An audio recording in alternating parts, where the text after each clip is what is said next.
bounty. Who bless our Lord. Amen. Amen. Thank you, Father, Son,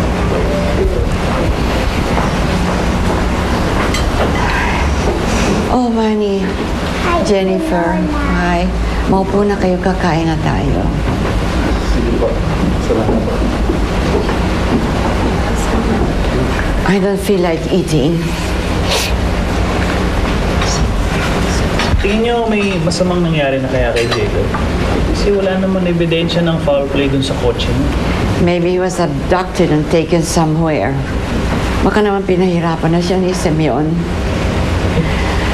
Kung gano'n, hindi ba dapat may ransom note na yan, Lola Ana? Pero wala eh. Tsaka kung si Simeon ang gumawa nun, hindi ba dapat si Sandra ang kinuha niya at si Michelle? Hindi si Jacob? Eh, pero bakit si Tito Jacob yung kinuha niya?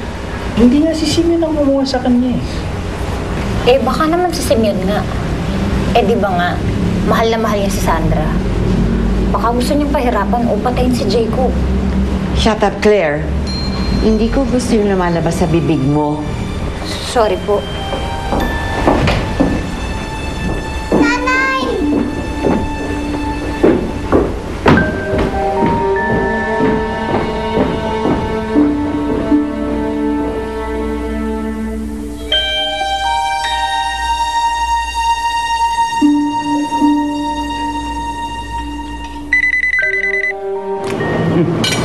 Ako na.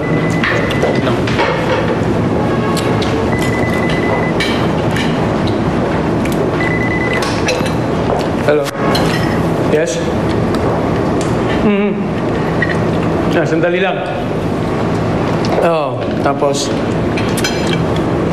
Kapal din ang mukha mo. Sino?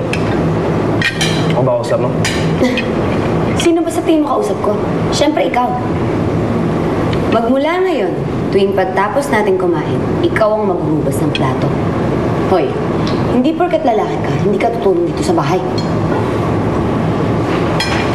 Ate, tumutulong naman siya sa akin eh. Tumahimik ka. At magmula din ngayon, tuwing aalis ka, sasabihin mo sa akin kung saan ka pupunta, hindi lang sa tatay mo. Naintindihan mo? Marunong ako makisama. Pero kung di ako gusto, hindi ko pinagpipilitan yung sarili ko. Lalo na sa mga taong di ko naman nire-respeto.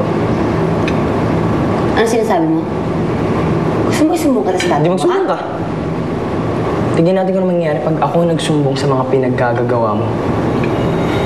Akala mo walang-walang? Ha? Nag-aantay na ako ng ebidensya.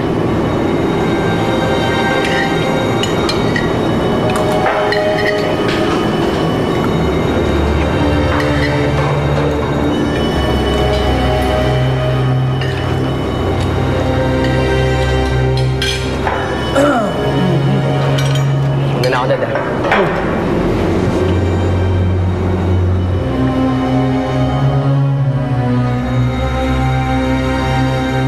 Bakit laging nakakulong sa kwarto si Mami?